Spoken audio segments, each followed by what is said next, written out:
One, two, three.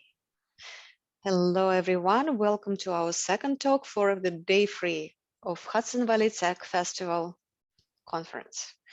I'm glad to introduce Stephen Lewis, a computer science teacher, inventor. He developed a lot of interesting things and specifically a new sensor interface board that is really easy to use for Scratch, for what else? JavaScript, Python, almost any language.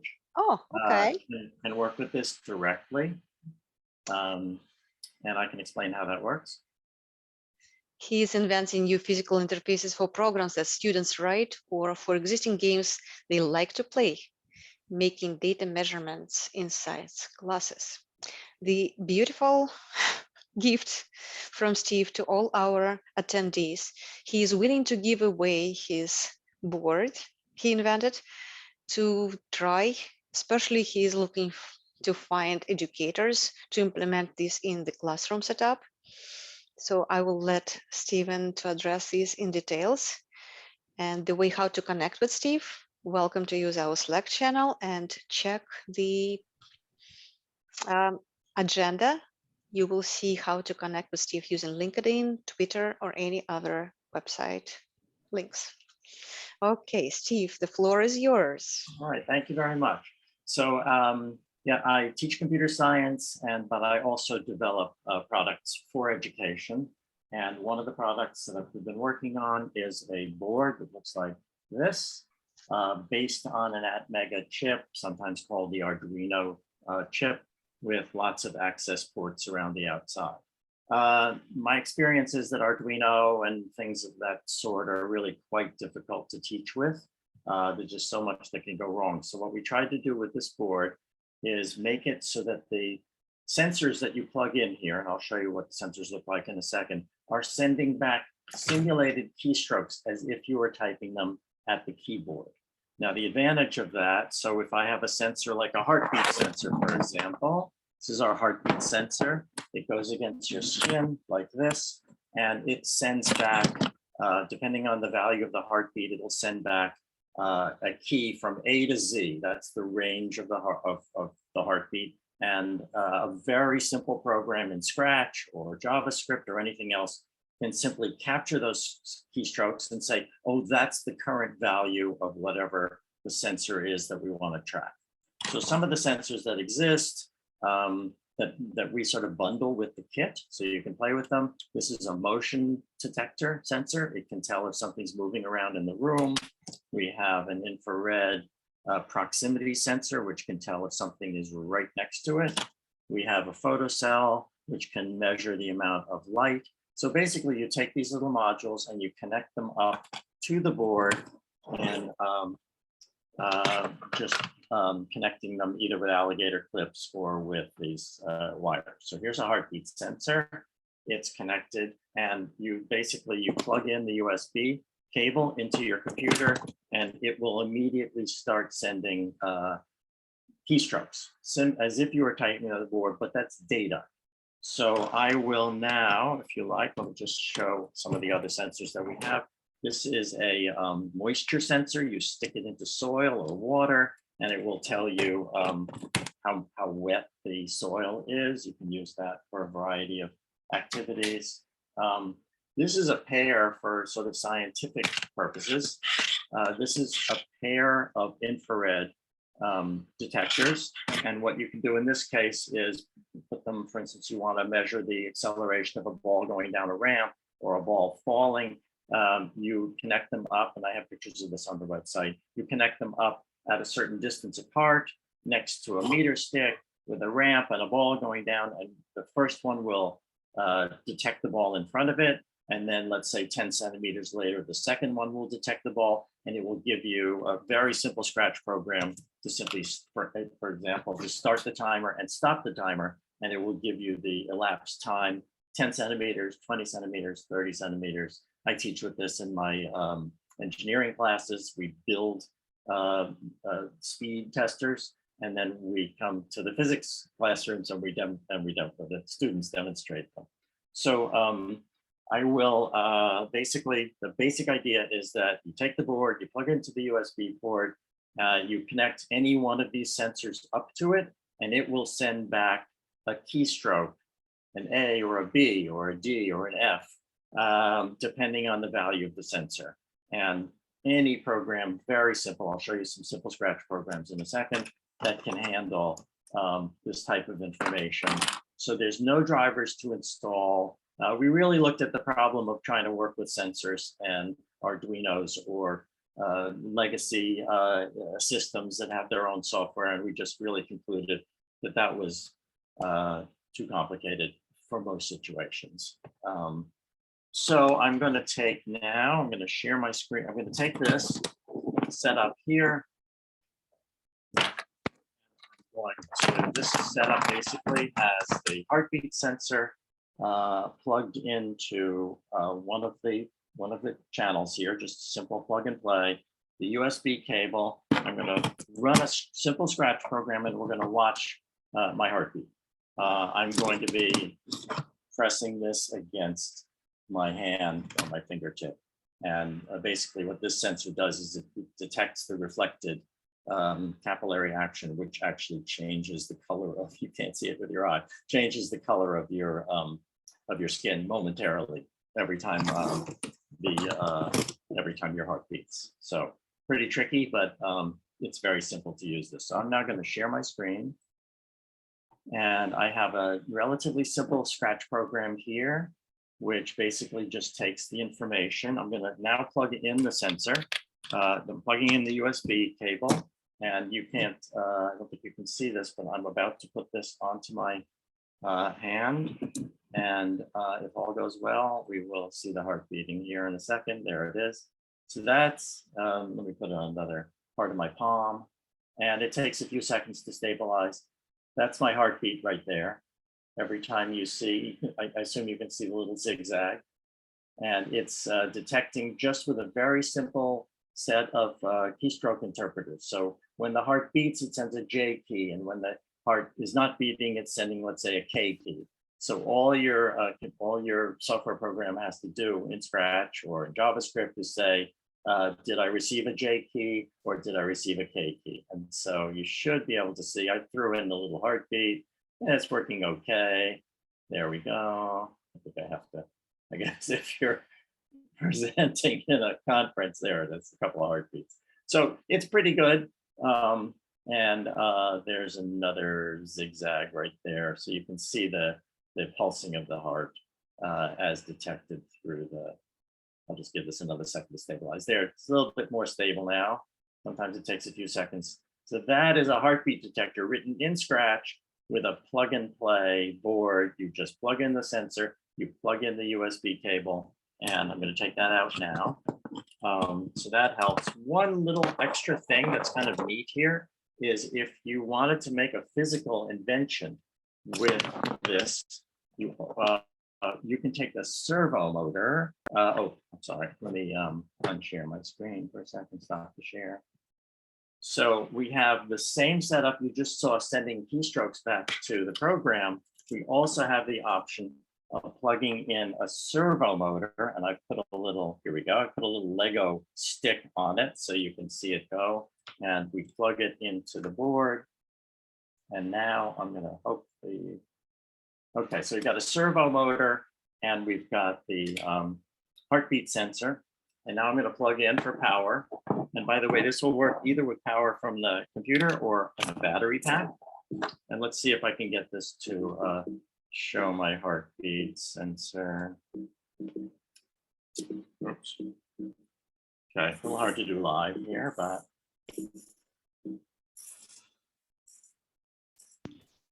my heartbeat. Yes, I can admit your heartbeat is good. So the nice thing about this is if you wanted to make a little meter that, you know, lit up an LED or use, we love these sensors because they're so neat, that it's also so both ends of, you know, engineering and invention and coding. We try to cover both sides. So the sensor can be used with a programming language through the board. In this case, the heartbeat sensor is the first one I showed. And the You can also kind of make these little cardboard boxes with servo motors and little arms and labels and that sort of thing. So let's see what, I have another one here that shows, I think we'll be able to show this. So this was the one I just had mentioned where we have two sensors connected. And I will kind of trigger one and show you just how simple the Scratch program is for this science measuring gizmo that you can make just with a meter stick and a ball going down a ramp. And let me share the screen to show you what that one looks like. So I'm going to load up a Scratch program. If you have a more sophisticated programming environment like JavaScript, P5.js, anything else, you can use that because every programming language that I know of will detect a keystroke. And this is simulating keystrokes through the USB port. So it's exactly the same as if you were typing. So let me go to, in Scratch, we go to my account, my stuff. And I think the one I'd like to show you is the start stop timer. So again, we might be doing this in a middle school or elementary school. That's the whole program you're seeing on the screen. It says when the one key is pressed, as if you pressed it on it, but that's connected. One of these is connected up to send back a one key when it triggers. Reset the timer, say it's timing, and when the 3 key is pressed, say the timer, the elapsed value. This is super simple Scratch program. I'm going to, you won't be able to see this, but I've just plugged in the board and I've got the two sensors, which I'll switch to in a second. And we should be able to put my hand in front of this one and it says timing 2000, 3000. It measured 3.50 seconds. If I put my hand, and again, you probably can't see this because you're on screen share, but I'm putting my hand in front of the first sensor again, as if the ball is going by, and then I'll move my hand across to trigger the second sensor and we'll get a reading. That was 0.19 of a second. This is 0.25 of a second. So this is the entire code required for the free fall experiment, how fast, and if there's something moving and accelerating, boom, boom, 0.10 of a second, I'll go for 1.39 seconds. So it's making a very accurate measurement. I'm going to stop the share for a second so I can come back and show you how this was working. So these two were connected into two of the ports on the board. You just plug it in. The sensors will show you when they're active. And you line these up on, let's say 10 centimeters away, 20 centimeters apart. You roll a ball down the ramp. I'm sorry, I don't have a ramp to show you, but I think you can probably imagine it. Boom, boom. And you get a little visual feedback from the sensor. So this again is the proximity sensor. It knows, if you watch the little light, you'll see when my hand comes close, this one on this side, I don't know if that's the left or the right, this one here is triggering. And then when my hand comes close to that. So I'd be dropping a ball. I'd be running a ball down a ramp. Just so we've had a lot of fun with another program where we make an easy pass system, and there are some videos of this on the website where you take that servo motor that I just showed you with the Lego attached to it, and you use, instead of using the heartbeat, you just plug in proximity sensor, and as your little toy truck comes by the proximity sensor, it triggers the servo motor to open up and go by. So what are we doing? Oh, plenty of time. Okay, so let me show you one more. And again, the basic concept is you have the board, you have a USB cable, you have some sensors, simple, inexpensive sensors, which we kind of put together with the kit, and you plug in the wire, connect it to the board, and something that you've designed, you want to time, you want to test, you want something to happen, you want to measure the soil moisture, which is the one we're about to do, how much light is in the room. We also have a lot of fun projects with the motion detector system, and I'll explain those in a second. So what I'm going to do now is show you the moisture sensor, and I have a little glass of water here. Are And, those the same sensors? Always what's the that? same? This is a moisture sensor. Ah, And oh, what it they're all does is different. yeah, this is a moisture sensor, and it has two sort of spade tips here. You stick it into the soil. In this case, I don't have a plant with me. I was going to put in a glass of water or a wet napkin or something like that.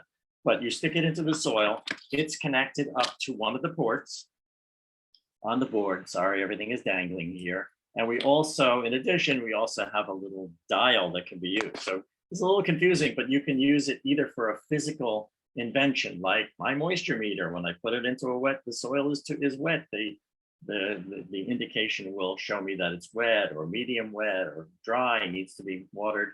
But you can also connect it directly to your Scratch program. So what I'm going to do, and I'm sorry I can't show you both at the same time, is take this with the moisture sensor attached, connect it to the board, and I'm going to plug the USB cable in, but I'm going to go to the Scratch program that I wrote. And again, Scratch, JavaScript, you can make this as sophisticated as you want. It doesn't need a kind of simple language because it's sending back data via simulated keystrokes. And as the sensor changes in value, the moisture sensor, the light sensor, the heartbeat sensor, it will send back a rapid set of keystrokes, and your program will just say, what is the keystroke it sent back? Oh, that should be an increase in value or a decrease in value.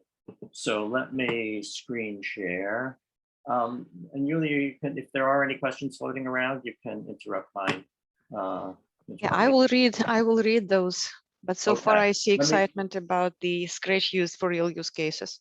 Okay, excellent. Very so real. I'm going to, yeah, it's quite unusual because there are ways to connect sensors and Arduino boards up to computer programs, but they're really complicated and they're really hard to teach with, and they're not consistent and not easy for even intermediate or advanced users to use. And I find in my teaching experience that you have a class of 20 or 25 kids, and they're all trying to get Arduino code to work or interface in some fashion, it really becomes, it's a challenge. So what I'm going to do now, if you don't mind, I'm going to go back to my stuff in Scratch, and I'm going to moisture meter. And these codes can be posted. This is the entire code for it, pretty much. It's going to say, and I have a wet, dry, and let's plug this in and see if we can get it to work. So I'm going to plug right now I'm plugging in the USB cable, and I have in my hand, sorry, you can't see this. I have in my hand the moisture sensor, and I'm going to dip the moisture sensor into, let's see what happens here. Let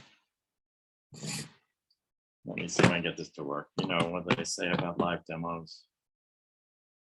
Pretty hard to make. Let's try this again. This was working very nicely last night. Okay. Here you go. There Wet. we go. There we go. So it took a minute to adjust, and the numbers, here it is. I'm holding it up to a wet Kleenex. So as the water is evaporating from the Kleenex, it's changing a little bit. It's wet, and now I've taken it away from everything, and it's just in the air. And you can see both the data is changing, and I also made a very simple little dial that just uses Scratch's set rotation command. Very easy for any novice programmer to work with. And then so now it's, I'm gonna stick it in the water. And now, okay, you can't see this, I just stuck it in the glass of water, and it's extremely wet. The value, is running around 10 now. I'm taking it out. The value is back up to 25. The moisture sensor is out of the glass, and now I'm going to put it in a kind of a medium environment, which is 13. I'll make it, this is a wet Kleenex, and it's somewhere in the middle. So cool. You have both binary and percentage proportions. Right. And I'm going to stop sharing the screen because I want to stop share. I want to show you this other corollary. And I don't mean to be confusing, but we're very happy with the fact that the board lets you make other things. So in this case, I've connected it up to a physical servo, and I'm going to see what happens if this is now now I have to explain what I'm doing, but here's my glass of water. And the moisture sensor is in there. And when I take it out, it goes back to a higher level. And it would go, if I'm going to put it in the Kleenex now, really low tech. And it's sort of in the middle.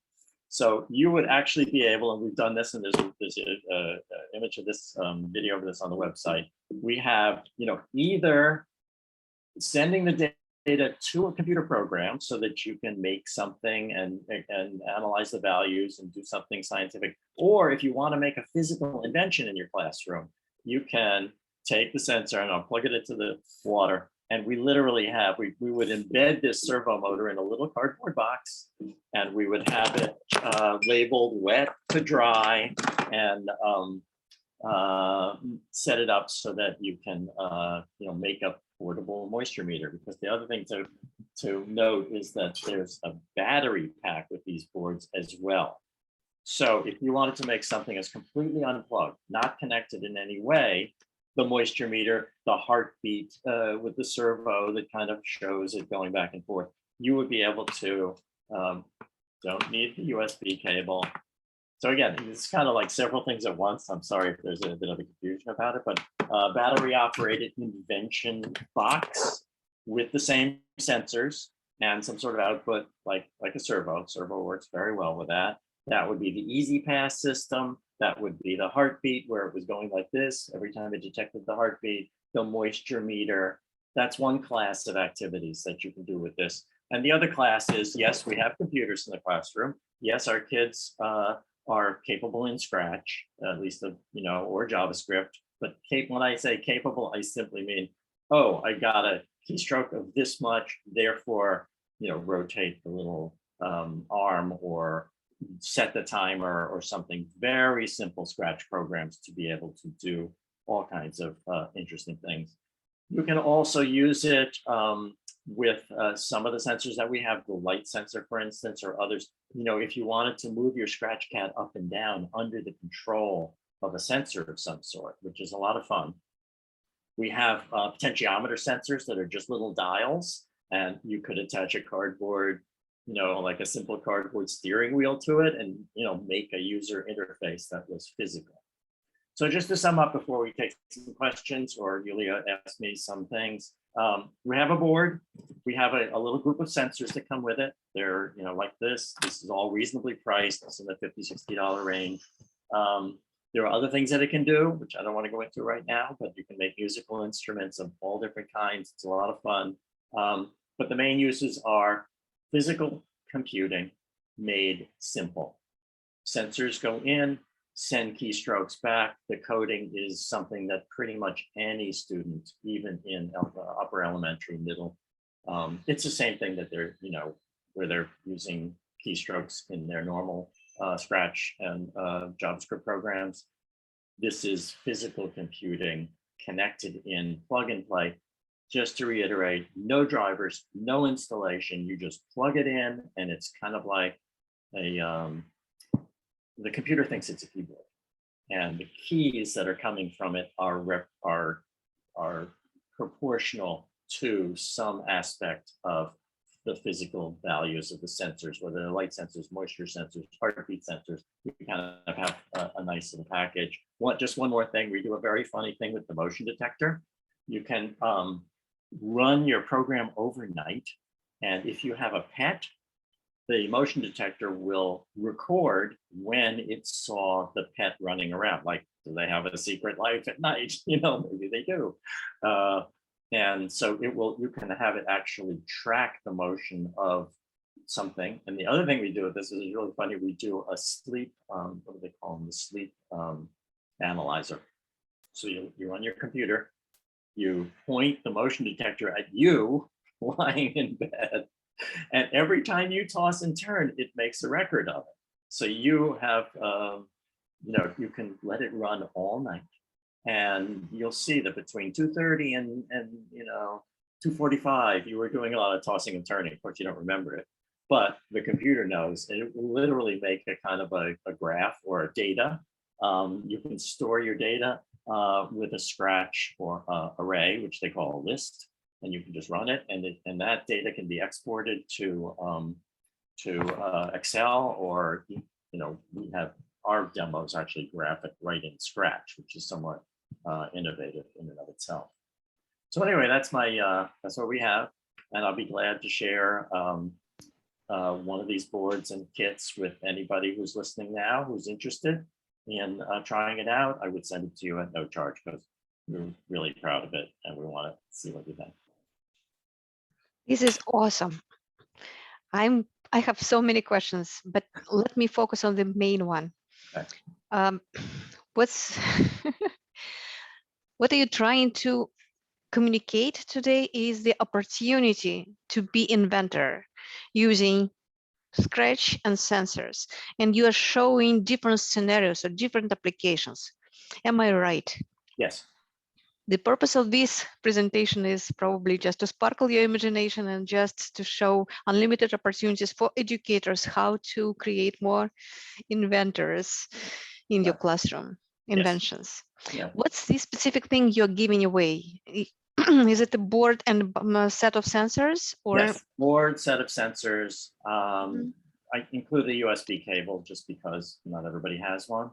Any specific instructions or use cases you want people to play with? I would say all the ones that I just mentioned. I'd love to see how they get taught in school or used in an after school or a makerspace. Makerspaces, this is great for makerspaces.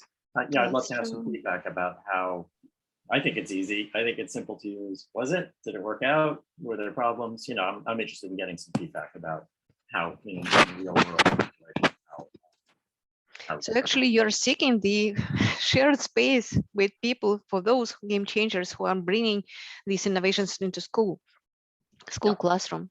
Yep, exactly. I mean, but the other thing to note is, we do have a large quantity of these boards and sensors, and we're selling them.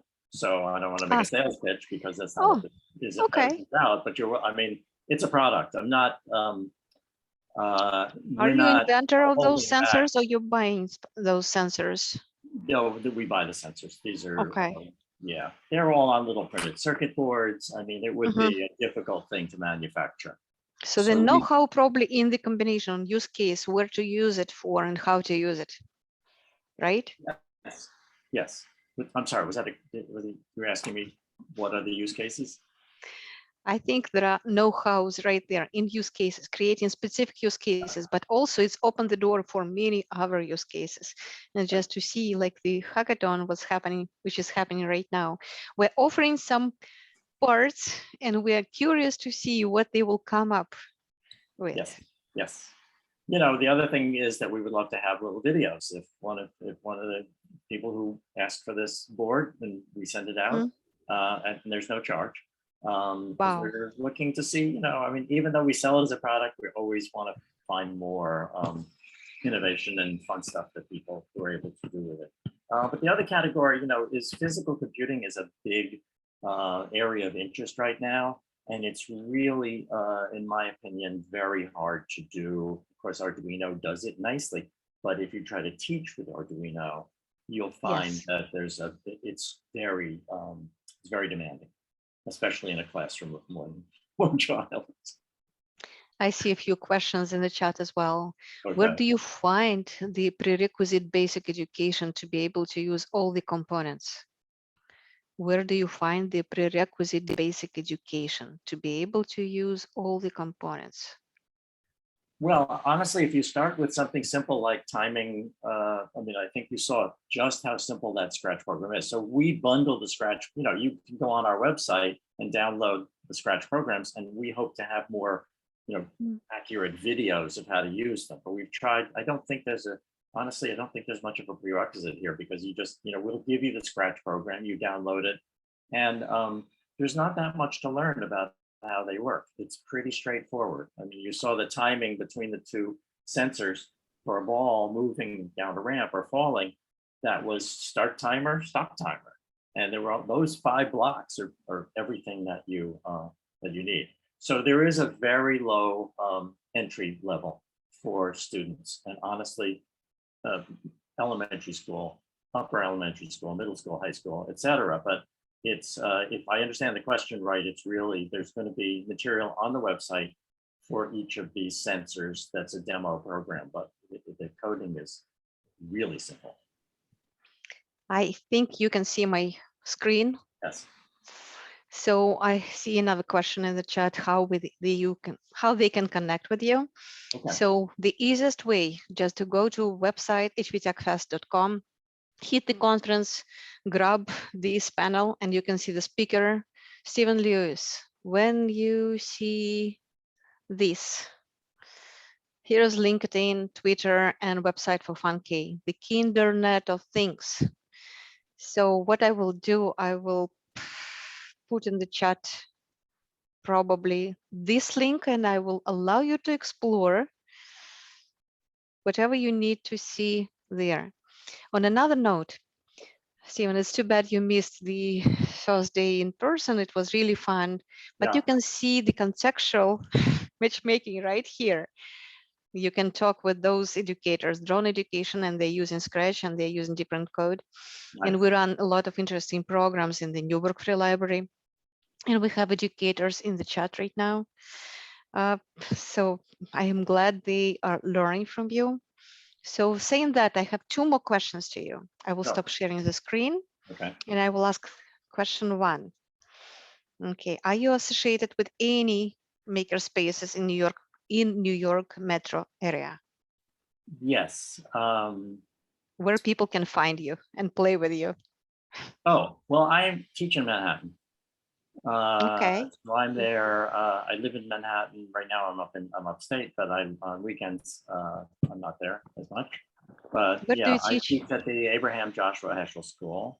But you can email me, and I live on the Upper West Side, and I teach in the Upper West Side. So if you're anywhere near that, honestly, over the years that I've been developing similar products, and you'll see other things in the website, not just this product. Mhm. I have sold any number of these boards to a large number of medium number, let's put it that way, of teachers primarily in the private school system, because it's a little easier for me to contact with them. But I've done things with the Hall of Science in New York.